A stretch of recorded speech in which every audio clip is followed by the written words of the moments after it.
तो देखो भाई, आंसर हमारा यहाँ पे क्या आ रहा है सॉल्व करने पे? जीरो। कैसे करो सॉल्व, पता चल जाएगा। यहाँ पे आया हमारे पास 5x, एक्स रह गया। अरे यार एक मिनट, ये हो जाएगा 2x 4x।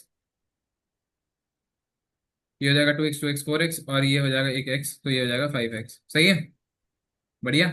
जी। तो आ गया जी। 5x = 0, दैट मीन्स x की वैल्यू आ गई 0।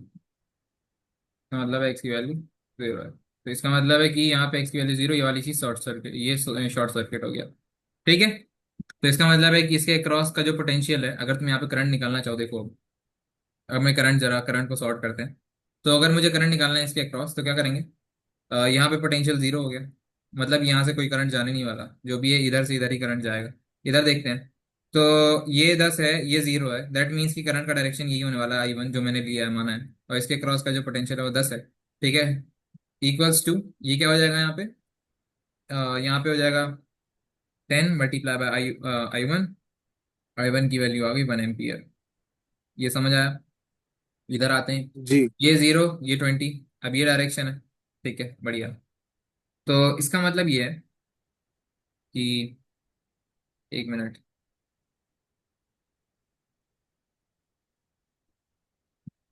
इसका मतलब ये होने वाला है कि यहाँ पे क्या होगा?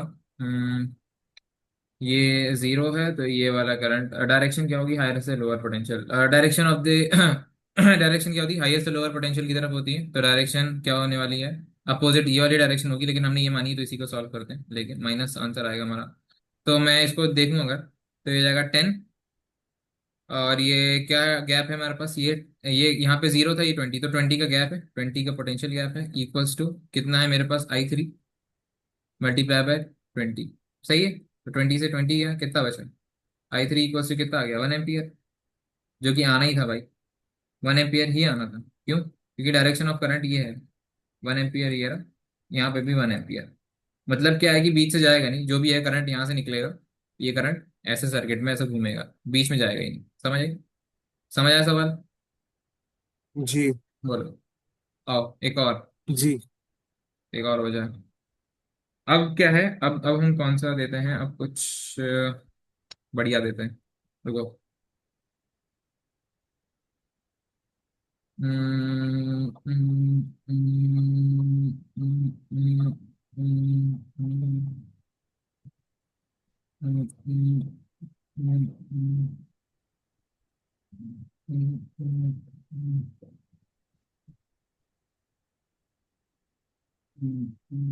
हम्म, ये सही है।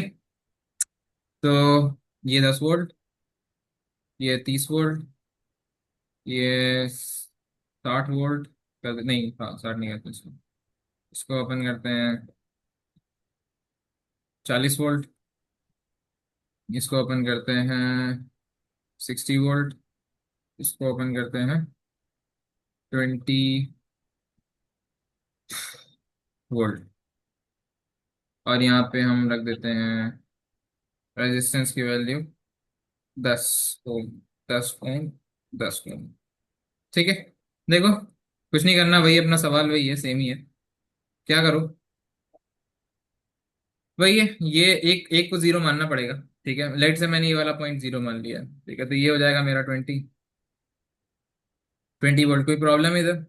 नहीं है, नहीं होनी चाहिए। और इधर अगर देखें, तो इधर अगर ये 20 है, हायर पोटेंशियल है, तो इधर कितना होना चाहिए? -40। हाँ जी, -40 वोल्ट। अगर ये -40 है, तो यहाँ पे 0 वोल्ट हो जाना चाहिए। हाँ जी। ठीक है। और अगर ये 20 है, तो इधर कितना होना चाहिए बताओ? अगर ये 20 है, तो इधर कितना होना चाहिए? 10 वोल्ट, है ना? जी। 10 होना चाहिए, तभी तो गैप होगा इनका इतना। ठीक है, बढ़िया। तो यहाँ पे 10 वोल्ट आ गया, बढ़िया। अब इधर देखते हैं, अब हम यहाँ पे ये 0 हो गया, तो अब इधर देखेंगे तो इधर 30 वोल्ट आ गया। सही है। अच्छा, अब यहाँ पे फंस गए, तो यहाँ फंसो, एक्स को याद करो, एक्स आ गई भाई। बढ़िया है। तो अब क्या करेंगे भाई? बढ़िया है। सॉल्यूशन, सॉल्व करते हैं इसको। अब अब हमको बस हर रेजिस्टेंस के अक्रॉस जो है, ये I1 मानो, ये I2 मानो, ये I3 मानो। सॉल्व कर दो भाई, I1 I2 I3, that's it. तो I1 की वैल्यू हो जाएगी हमारे पास इक्वल्स टू एक्स -0 / 10। I2 की वैल्यू हो जाएगी हमारी x - 10 / 10। I3 की वैल्यू हो जाएगी हमारी x - 30 / 10। और इन तीनों को ऐड करोगे 0 के बराबर। ठीक है बॉस। जी। तो अब ऐड करते हैं x - 0 / 10 plus x - 10 / 10 plus x - 30 / 10 = 0। इसका मतलब है कि x ये हो जाएगा 3x - 40 = 0। x की वैल्यू हो गई 40/3। ये समझ आई? तो x की वैल्यू आ गई 40/3।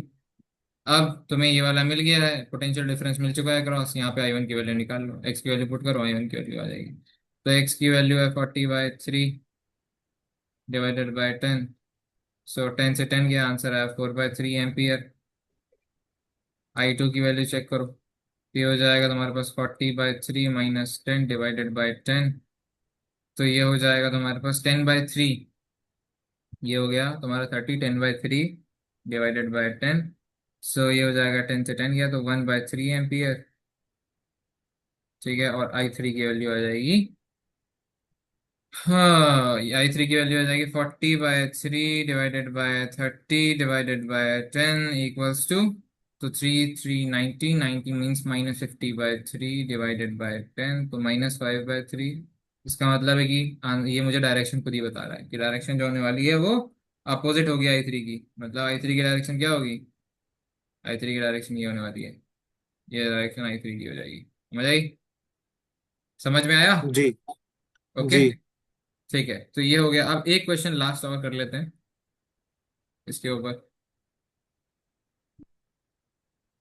वो क्या होने वाला है?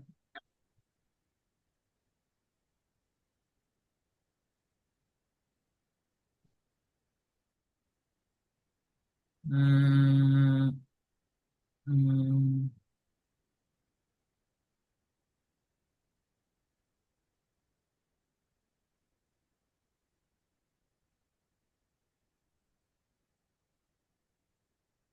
हम्म, तो ये है मेरे पास 10 ओम, 10 ओम, 10 ओम, 10 ओम, 10 ओम। ये 30 वोल्ट, ये 40 60 वोल्ट। ठीक है, अब इसको सॉल्व करते हैं भाई। आओ देखते हैं। देखो ये जीरो मान लो, ऑब्वियसली ये जीरो दिख ही रहा है मुझे, कह रहा है कि मुझे जीरो मान लो, अपने आप ही चिल्ला रहा है बहुत देर से। मान लिया जीरो, तो ये हो गया भाई 30 वोल्ट। ये हो गया 60 वोल्ट। फंस गए भाई इधर। जहां फंसो एक्स को याद करो। अगर अब एक्स हो गया तो अब दूसरी वाली वाई को याद करो। ठीक है, दोनों याद कर लिया। अब बस कुछ नहीं है, इधर जंक्शन लॉ लगाओ, इधर जंक्शन लॉ लगाओ। ठीक है, लगा देते हैं भाई। ये I1 मानो, ये I2 मानो, I3 मानो, I4 मानो, I5 मानो, I6 मानो। मान लिए? ठीक है, सॉल्व कर दो। कैसे करेंगे देख। x - 30 डिवाइडेड बाय क्या है भाई, 10 है, plus x - y, x - y divided by 10। ठीक है, और प्लस x - 0 डिवाइडेड बाय 10 = 0। ये वाला हो गया। अब इस वाले पे आ जाओ। तो ये पॉइंट कौन सा था? लेट से ये पॉइंट पॉइंट x था, और ये पॉइंट y है। सही है भाई? समझ आ रहा है कि ऐसे ही बोले जा रहा हूँ बस? आ है? रहा है सर। ठीक है, तो आ रहा है। y - x divided by 10 plus y - 0 divided by 10 plus y - 60 divided by 10। ठीक है, = 0। बस। अब कुछ नहीं, दो इक्वेशन, दो वेरिएबल, खत्म कहानी। और पहली इक्वेशन बनाते हैं। तो ये तो हो गया अपन का पहला इक्वेशन, x 3x माइनस। तो ये पहली इक्वेशन जो बन रही है वो बन रही है 3x - y - 30 = 0। इक्वेशन 1 ये वाली देखते हैं भाई। इसमें क्या बन रही है? y 3y -x - 60। ये बन रही है इक्वेशन 2। दो इक्वेशन मिल गई है। अब क्या करो, इस इक्वेशन को 3 से डिवाइड कर दो पूरी इक्वेशन को। ठीक है, नहीं डिवाइड नहीं करूंगा मैं, डिवाइड करने में मजा नहीं आएगा। एक काम करो, पूरी इक्वेशन को 3 से मल्टीप्लाई कर दो। कर दो 3 से मल्टीप्लाई। पूरी इक्वेशन कर दिया। कर दिया कि नहीं किया? जी। हम्म, कुछ नहीं, मैथ सॉल्व कर रहा हूँ, ये 10वीं क्लास चल रही है तुम्हारी। कर दिया, 3 से मल्टीप्लाई, तो ये जाएगा 3x - y - 30 = 0, और ये नीचे आ रहा है मेरे पास -3x, ये हो जाएगा -9 + 9y। ओके, और ये हो जाएगा जी। -180 = 0। ऐड कर दो इक्वेशन को दोनों, ये कट गया, ऐड करोगे तो ये हो जाएगा 8y, और ये ऐड करोगे तो ये हो जाएगा -120 = 0। तो ये हो जाएगा, y का वैल्यू यहाँ से आ जाएगा, y का वैल्यू क्या आ जाएगा यहाँ से, y = 210 ÷ 8। सही है, तो ये मेरा आंसर आ गया। तो ये मेरा हो गया y का वैल्यू, ठीक है। और x का वैल्यू निकाल लो यहाँ से। x की वैल्यू कैसे आएगी? किसी भी इक्वेशन में पुट कर दो, जैसे ये y का वैल्यू आ चुका है मेरा, तो y की वैल्यू पुट कर दो और आंसर ले आओ। तो जैसे लेट से मैं इस वाले इक्वेशन में पुट करता हूँ, 3x - 110 / 8 -30 = 0। और अब 3x माइनस में ये हो जाएगा 1, ये हो जाएगा, कितना होता है भाई, 24 / 8 = 0।